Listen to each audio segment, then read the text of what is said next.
افتخار شاہ ذوالفقار شاہ کو راضی کرنے کے لیے انتہائی گھٹیا پلان بناتا ہے اور کہتا ہے کہ اگر تم نے ماریہ سے شادی نہ کی تو میں تمہاری ماں کو طلاق دے دوں گا۔ جیسے ہی مہوش کا دلہا نور کو دیکھتا ہے تو دیکھتا ہی رہ جاتا ہے اور وہ کہتا ہے کہ میری شادی اس لڑکی سے کرواؤ ورنہ میں یہاں سے جا رہا ہوں۔ جیسے ہی نور انکار کرتی ہے تو وہ شادی چھوڑ کر چلا جاتا ہے۔ اس کے جانے کے بعد اب ساجدہ اور اس کی بیٹیاں نور پر ٹوٹ پڑتی ہیں اور اسے بہت مارتی ہیں۔ اس ساری صورتحال کو دیکھ کے نور کے پاپا کی طبیعت بہت خراب ہو جاتی ہے، انہیں دل کا اٹیک ہوتا ہے، انہیں ہسپتال پہنچایا جاتا ہے جہاں پر ڈاکٹر بتاتے ہیں کہ ان کی طبیعت بہت خراب ہے۔ حور کے مرنے کے بعد ذوالفقار شاہ پہ دباؤ ڈالا جاتا ہے کہ وہ مریم سے شادی کرے، لیکن ذوالفقار شاہ نے بھی صاف کہہ دیا ہے کہ میں حور کی جگہ کسی اور کو نہیں دے سکتا۔ جبکہ دوسری طرف ساجدہ کا رویہ نور کے لیے دن بدن بگڑتا ہی جا رہا ہے، یہاں تک کہ وہ مریم کی شادی پہ جب تیار ہوتی ہے تو ساجدہ کو بڑا غصہ آتا ہے، وہ اسے کہتی ہے کہ جاؤ منہ دھو کے آؤ۔ نور کو اتنا سا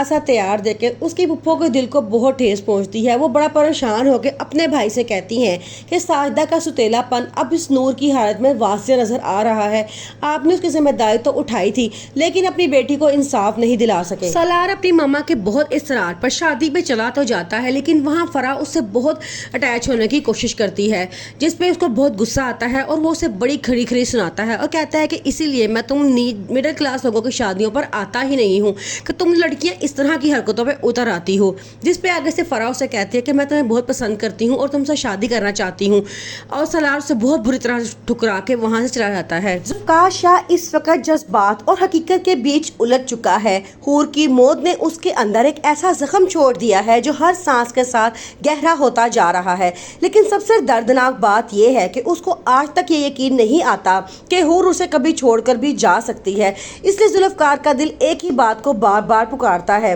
یہ کوئی سازش تھی، حور مجھے چھوڑ کر نہیں جا سکتی۔ اسی یقین کے ساتھ اب وہ نکل پڑا ہے حور کے قاتلوں کی تلاش میں۔ جبکہ دوسری طرف نور کی ستیلی ماں اس پہ آئے دن بہت ظلم کر رہی ہے۔ مہوش کے شادی پہ اس کے سب سے عام سا جوڑا لیا جاتا ہے، یہاں تک کہ جب وہ تیار ہو کر آتی ہے تو سب میں بہت پیاری لگ رہی ہوتی ہے، اس کی ستیلی ماما اسے دیکھتی ہیں تو جل جاتی ہیں اور فوراً سے کہتی ہیں کہ جا کے صابن سے منہ دھو کر آؤ، تمہیں کس نے کہا اتنا تم تیار ہو، تم تو میری بیٹی مہوش سے بھی خوبصورت لگنا شروع ہو چکی ہو۔ نور ٹوٹے ہوئے دل سے جاتی ہے اور جا کے اپنا منہ دھو آتی ہے۔ یہ سب کچھ جب اس کی پھپھو دیکھتی ہیں تو انہیں بڑا غصہ آتا ہے اور وہ اپنے بھائی سے شکایت کرتی ہیں کہ میری بے بھتیجی کی تم حفاظت نہ کر سکے، میں اس کا رویہ اپنی بھتیجی کے ساتھ دن بدن بگڑتا ہوا دیکھ رہی ہوں اور تم کچھ نہیں کر سکے۔ آخر کار نور اور ذوالفقار شاہ کا آمنا سامنا ہو ہی جاتا ہے۔ پہلے تو اسے یقین نہیں آتا کہ یہ بالکل حور جیسی ہے، وہ سمجھتا ہے کہ شاید حور ہی اس کے سامنے کھڑی ہے، لیکن اسے بعد میں جب اس کو نور کہہ کے اس کی ماما بلاتی ہیں تو وہ سمجھ جاتا ہے کہ یہ کوئی اور لڑکی ہے